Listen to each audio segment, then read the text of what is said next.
In 1953, the Iranian premier Mohammad Mossadegh was overthrown in a coup d'etat.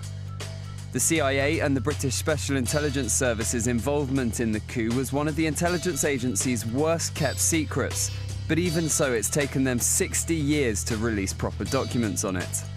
Between them, the CIA and SIS came up with a plan which was approved by Kermit Roosevelt, the CIA's chief of the Near East and Africa Division, and Alan Dulles, the agency's director at the time. Now, there are a lot of reasons why the UK and US got into this, but these are the two main ones, and they're kind of familiar: oil and commies.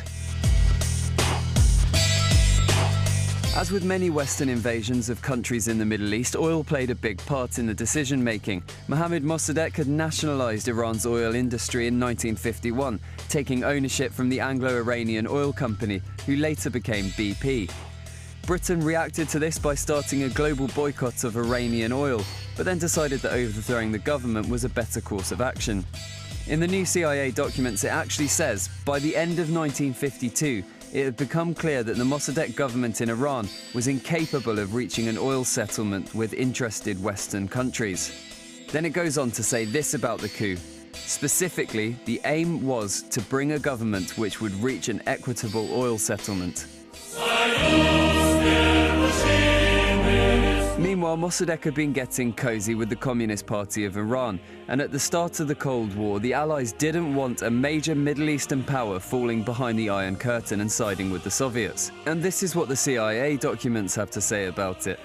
They say the Iranian government was implementing irresponsible policies based on emotion and had weakened the Shah. They then specifically say that the aim of the project was to replace the government with one which could govern Iran according to constructive policies.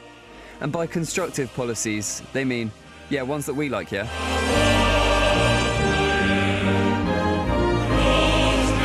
So once it was decided that getting rid of this radical lefty who didn't want to give away his oil was the best plan of action, and they just had to go through with it. They began a propaganda campaign with US politicians making it clear that Iran wouldn't be getting any economic aid from them. Then they planted articles in the American press, which would be reproduced in Iran. They influenced the clergy in Tehran, and they used the BBC's Persian service to advance pro-Western propaganda. They informed General Zahedi, the man that they'd chosen to be the next prime minister of the plan, and the Shah himself. They even went as far as to get the Shah's sister to influence him because he was known for indecision. He eventually agreed to it, signing a document that replaced Prime Minister Mohammad Mossadegh with General Zahedi.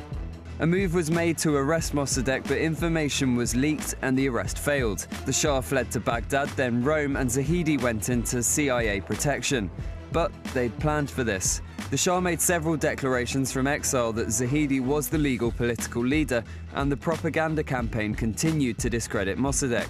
It all culminated on August the 19th, 1953, when CIA political action assets, as they're known, helped stir up pro-Shah and anti-Mossadegh demonstrations, making them look spontaneous. Then the Iranian military was sent in to back the protesters, and eventually Zahedi came out of hiding and claimed the government. Mossadegh was arrested and the Shah returned home from Rome to popular support.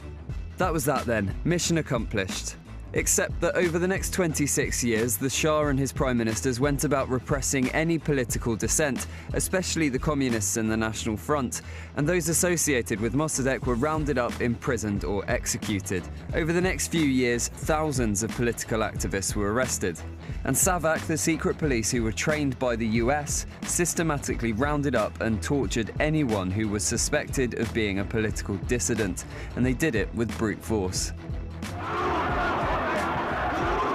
That was until 1979, when all the frustrated anti-Shah and anti-American sentiment finally boiled over in the Islamic Revolution. Of course, most of you probably knew that the CIA were involved already, but now it's official. And there are details in the documents that are new to us and worth checking out, so we'll provide a link to them in the description, and see you again soon.